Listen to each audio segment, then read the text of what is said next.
What's going on, YouTube? Rizalske here, coming at you with a video, a deck tech of sorts for Commander, EDH. Today we will be covering Kinnan, Bonder Prodigy. Kinnan's a very fun deck. I enjoy it a lot. It was actually my first deck building that I built, and I've had so much fun with it lately. I've enjoyed it ever since I started playing it. This variant, as you can tell, is going to be the Mana Dork spam ability version. There's also the CEDH version, but this is more of a casual approach. So, without further ado, let's just get into it. So, Kinnan basically reads that whenever you tap a non-land mana permanent, or you tap a non-land permanent for mana, you add one of that type that you produced.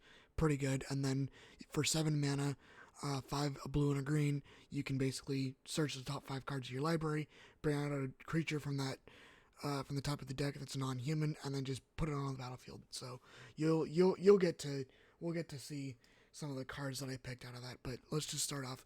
We're gonna start off with the mana dorks and all the utility mana and whatnot. So we got Llanowar Elves, Elvish Mystic, Leafkin Druid, Rot Royal Creeper, Leaf Glider, Paradise Druid, Elysian Hunter, or Elysian Caryatid, Incubation Druid, Little Mage's Familiar, Merrileaf Pixie. These are all the creatures. As for the artifacts, there's not much. Just basically some basic staples. Hedron, or not Hedron, Thorian Dynamo is supposed to be in here. I still have to get one, but so far the deck works pretty well. There's not a lot that I would change here. I'm pretty happy with what I've produced. Pretty casual, but yeah, a lot of these just tap for 2 mana, and they're all mostly 2-drops. So they go about neutral. The only thing is they come in with Summoning Sickness, so that's the only thing that you have to be careful of. So next up, we got some utilities in the form of enchantments. There's just a couple of them. We have Wild Growth, Fertile Ground, Utopia Sprawl. These guys really just they fix your mana whenever you enchant mana, or you enchant lands, and that's really all they're there for. And you'll see why. A lot of this will make sense as the deck profile goes on, the deck tech goes on.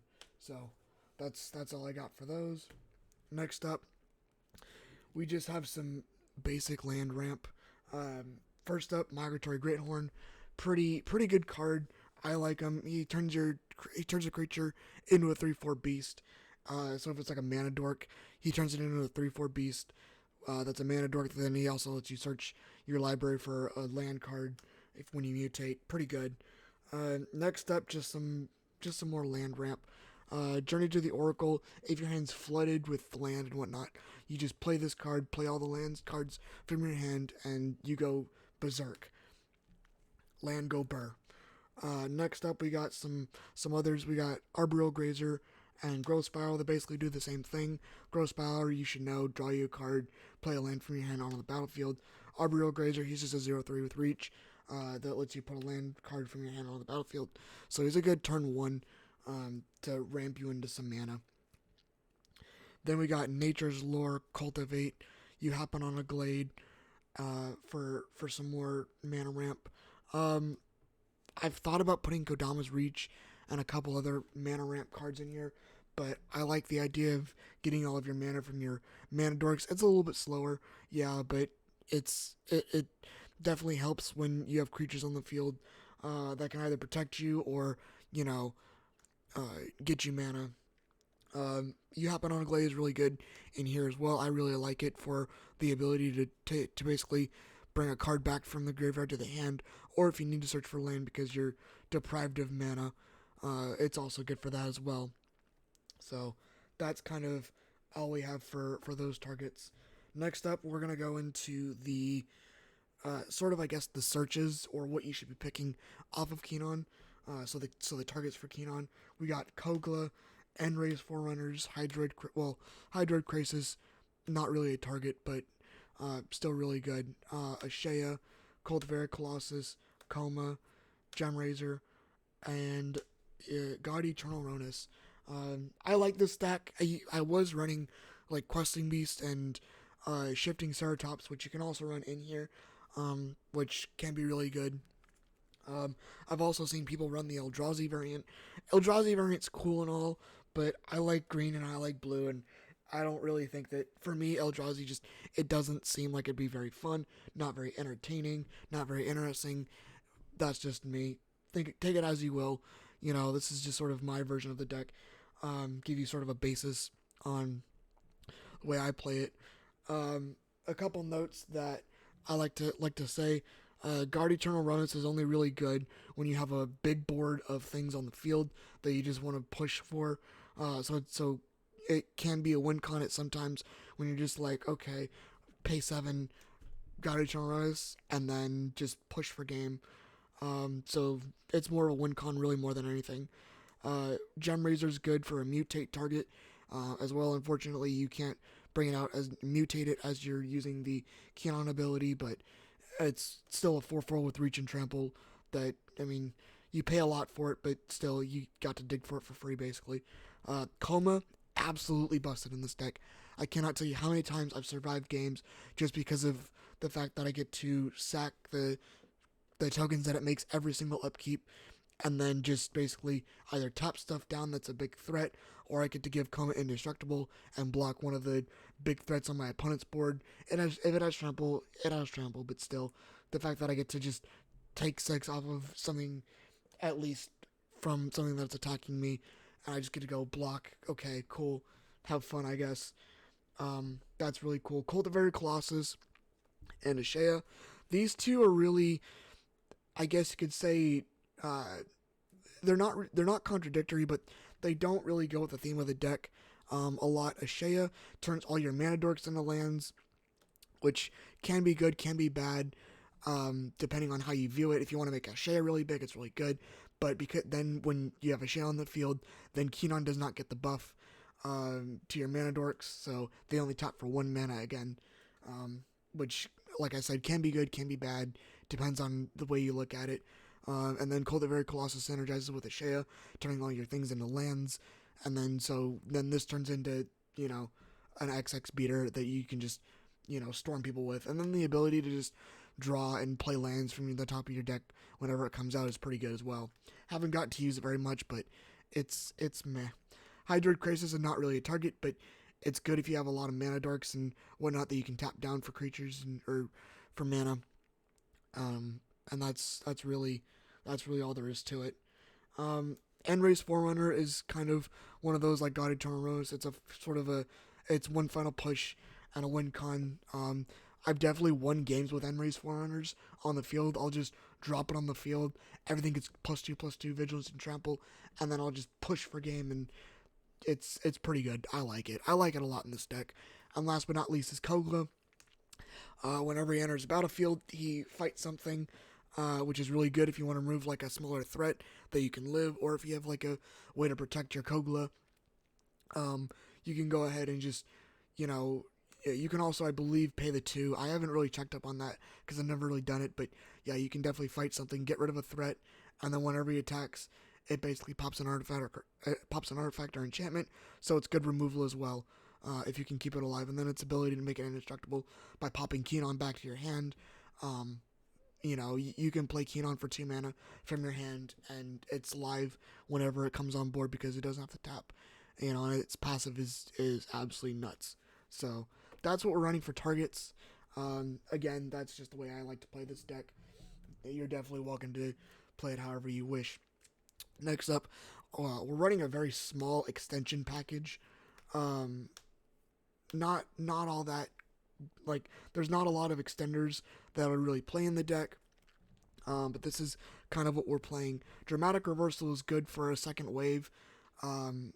For all your mana dorks, so you tap down all your mana dorks, you cast Dramatic Reversal with some of your mana, you untap all your non-land permanents, and you do it over again, whatever you're doing. So it's great for extending, but at the same time, it can also cause you to overextend if you don't know what you're doing. So it's good in that respect. But Nissa taps for extra mana, gives your mana dorks extra mana. Kodama's absolutely busted in this deck, and I can't believe I wasn't running this before I figured out what he was. Basically, you just get to put, so with Kinnan, Whenever you activate Kinnan's ability, if Kodama's out on the field and you put a creature onto the battlefield while Kodama's out, Kodama triggers and you get to put a creature with less CMC than that creature onto the battlefield, and then you basically get a 2-for-1. It's absolutely nuts. I don't know why you wouldn't run it, and it's like $10 right now at the time I make this video. Next up, we got Nyxbloom Ancient. Absolutely stupid. All your lands tap for 3 mana. All your mana dorks tap for 3 times whatever they normally cost. So they normally they tap down for 3, so they turn into 3 plus whatever other extenders or whatever you have on the field. So I've definitely tapped down my mana dorks with this on the field for like 40 mana. With all my extenders and Kinnan and everything on the field, it's absolutely dumb. And then I solve all my mana out on the field. Next up, Leyline of Abundance. It's pretty good. It's good if you can get it opening hand. Just basically does the same thing as Nissa on an enchantment. Everything you tap, whenever you tap one of your mana dorks for mana, produces an extra green. It's great for extending. And that's really all we're playing. I mean, it's small. It's not really much, but when it's pretty good so far from what I could tell. Next up, just some utilities that I'm running. I'm playing Blue Sun Zenith for draw power. Since you're running mana dorks, the X can get really big, and you can just draw a ton of cards. It's really silly. Brainstorm, don't think I need to say much about that. Cackling Counterpart, Croaking Counterpart, and Sakashima. These cards are very good, especially if you have something like Nyxbloom Ancient, because each one of these stacks with Nyxbloom Ancient. So it can be 3 times 3 times 3 times 3. It's absolutely dumb what you can do with this. And then if you protect all your creatures with hexproof or indestructible or whatever, your stuff just goes burr. Like it's absolutely silly what this deck can do with these on the field. So that's that. Next up, just some basic utilities. Nylea's Forerunner and Garruk's Uprising give all my stuff trample, because trample's really good in the game. It's a great way of evasion, to get evasion, and then since you're running probably big dumb creatures, or you have a big wide board, things are gonna get around. And Garruk's Uprising gives you that little bit extra draw power as well. So if you're low on draw power, it can definitely help with that. Next up, we got Karuga. Karuga's really good, because most of the stuff in this deck is going to be 3 CMC or more, or a lot of it is anyway. So whenever you play him, you draw about 5-6 cards every single time, whenever you play him mid-game. So yeah, definitely a good card, and I think it should be running all of the decks with Kinnan. Mana Gorger Hydra. Oh my gosh, I can't tell you how many times I've sat here in a game and I've just watched my opponents forget that he's on the field, and they just start casting stuff. Just casting boom, boom, boom, boom, boom. And then like a spell slinger aggro deck will just cast 5 different spells, and he already turns into he gets 5 +1/+1 counters in 1 turn. Because it's every single time a player casts a spell, he gets a +1/+1 counter, and he has trample for a 3-drop. And it's a $2. It's a $2 card. It really does, and it counts you as well. So yeah, definitely a card that make you go burr. Dryad of the Elysian Grove, not really great in this deck. Definitely helps fix mana a little bit, not a ton because you're only playing 2 colors. The extra land drop can definitely be good. I've definitely had hands where I've had 3 or more mana in a hand, and I've just played 2 mana or 2 lands. Top those lands for a mana dork, and went off to the races. So good utility. May change it out or may add more. Next up, because we are playing blue and I am a blue main, I am playing a small counter magic package. Just six counter spells, because I don't like stuff hitting my stuff. I like to play the way I want to, and I don't like people interrupting me or getting rid of my stuff, or I don't like threats that I can't get around. So, and generally, I don't like to play too many, because then your game just turns into counter magic, and that's not what the deck's about. But the counter magic in here works so far. I may add or remove stuff later, but generally just to get rid of threats and not allow them to be there. Next up, we're only really playing 3 like specific removals. Is in instants and sorceries with Wilt, Return to Nature, and Ram Through. Rabid Bite you can also throw in here if you want to. If creatures are a problem for you, there are definitely other fight spells or deals damage spells. But I like Ram Through because it doesn't fight; it just deals damage with one of your creatures to one of their creatures, and that's really good for, if you have a big beater and something has Death Touch, you just go, okay, well, ram through your Death Toucher, and now you don't have it on the field, and now I'm probably going to be able to swing. Wilt and Return to Nature, just basic enchantment artifact removal. Since it's a 4-player match with Commander EDH, you don't really need too much because there's going to be a lot of removal with Kogla and Gem Razor and whatnot, so I haven't really found any problems. There definitely been times, though, where I wish I had another artifact or enchantment removal spell in this, so I may add 1 or 2 later at a different point, but for right now, it's done me pretty good, and Return to Nature is really good with the Exile card from the graveyard. So if people try and go, reanimate or go search for something in the graveyard, you just exile it and they can't get it. So and it fizzles. So next up, just some protection, really, and whatnot. We're running quite a few of protection spells. You see a guard approach, shielding plaques, unsummon, withstand death, Tameo safekeeping, snakeskin veil, heroic intervention, and Mordenkainen's polymorph.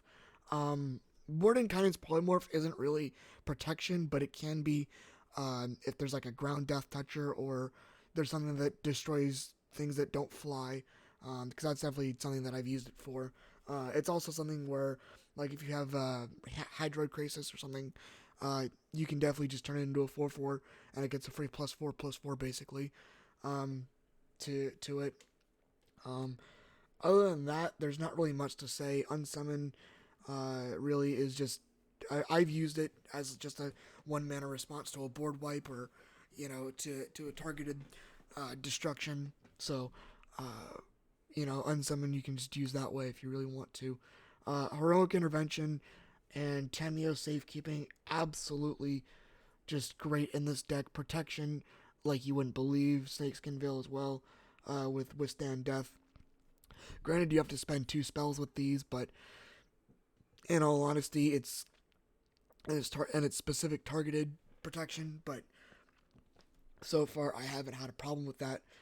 Just playing my cards right and whatnot. And then Shielding Plaques is great for just keeping things like your Kinnan on the board, with targeted removal or whatnot. It doesn't save you from board wipes because it's just specific targeted removal protection, but, it can definitely minimize the amount of destruction that you get, and cause your opponents to board wipe things that they don't want to, so, and then last but not least, you see a guard approach. It's not great, it's good, because you get to tap something down at instant speed, or you can give something hexproof, so another form of protection, or tap something down. It's pretty good. I haven't tapped a lot of stuff down, but I have definitely given my stuff hexproof quite a bit with that. And that's it for the instants and sorceries for protection. Next up, just some more control. As far as bouncing, just Brazen Borrower with the Petty Theft. It was super good in Standard when it was around, and I really like it as well. Just to have a Petty Theft, and then immediately next turn go into Brazen Borrower. It can't block very well, but with a 3/1 flyer with Flash, I mean, it can block something that normally you wouldn't be able to block. So, obviously, Pouncing Shore Shark, another Mutate card.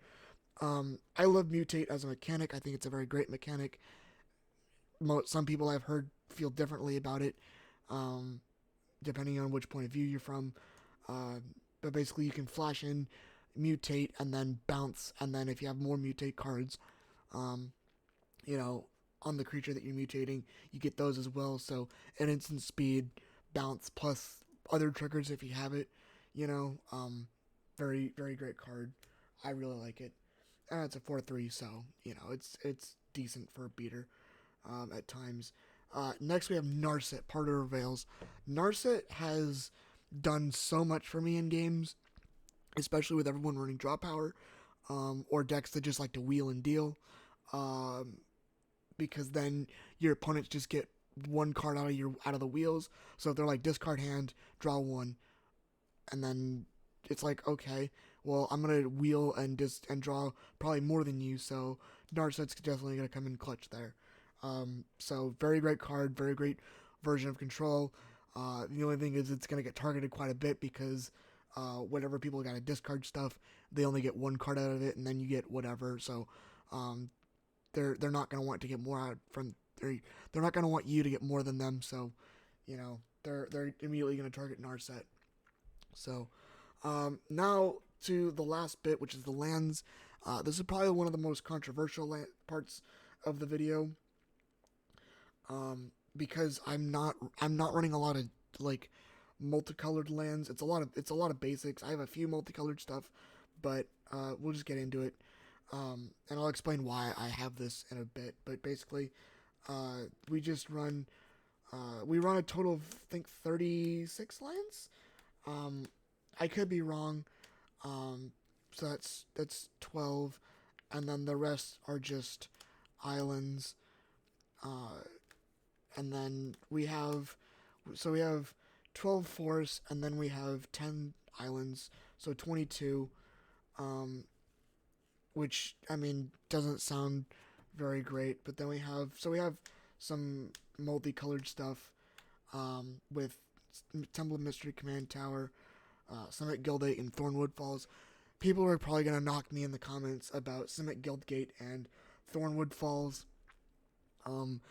It's fine. Like I said, it's a mana dork version. I'm not really counting on my lands to be, the best that there ever was, because a lot of the mana dorks are going to be doing the work for me. So that's really why I don't have a lot of utility in my lands and whatnot, because it's not meant to and plus we're running 2 colors, so I don't really feel like at 2 color you need a lot of duels, although you can run multicolored lands if you really want to. That's your prerogative. Next up, just out of utility lands, we're not running a lot as well, just a few. We're running Yavimaya, Reliquary Tower, Radiant Fountain, which it's probably going to get swapped for something later down the line. I just put it in here as like a shoe-in. Gain me some life, tap for a colorless mana. With Yavimaya, it taps for a green, so it's whatever. Fabled Passage, just basically, chew through your deck a little bit, take 2 cards out of it, with one with Fabled Passage and then the land, and if you have 4 more, it comes in untapped. And then last but not least, Opal Palace, just more mana. That's really all it is. You can use it for the ability to give your stuff +1/+1 for the amount of times you cast it from the command zone. Since Kinnan's a 2-drop, it can definitely come in with some utility, and make Kinnan bigger and harder to remove as well. But I've never really used it for that much. Will I ever? Maybe, but that's really it for the deck. Like I said, there's not a lot of really high-end stuff, really hyper-focused stuff. It's supposed to be more of a casual, chill, just hang out and play some games. But it definitely can, go off if it has the right hander. You use Kinnan and the right cards come up. So, anyways, that's gonna be it for me. Let me know down in the comments what you think. I'll also have the deck list in the comments if you want to copy it anywhere and save it. So, anyways, that's gonna be it for me. Thank you so much for watching. I will see you next time. And until the next video, Arcanine Squad, roll out!